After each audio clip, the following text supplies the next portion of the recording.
আসুন আমরা জেনে নেই কবুতরগুলাকে কিভাবে সুস্থ রাখা যায়।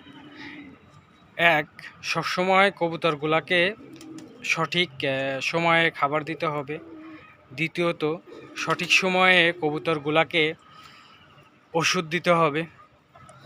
খাবারের সাথে গরমের সময় যদি আসে তাহলে খাবার পানির সাথে সবসময় স্যালাইন দিবেন এবং সবসময় দেখতে হবে যে কোন কবুতরটা আপনার অসুস্থ আছে, কোন কবুতরটা আপনার ঝিমাচ্ছে, সেটাকে নিয়মিত এবং সঠিক সময়ে ওষুধ খাওয়ানো লাগবে।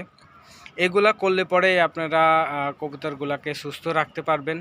আর যদি আমার এই ভিডিওটা ভালো লেগে থাকে তাহলে আমার পেজটা ফলো দিবেন এবং ভিডিওটা শেয়ার করে দিবেন, যাতে আরও সবাই সচেতন হয় কবুতর বিষয়ে। তো সবাই ভালো থাকবেন।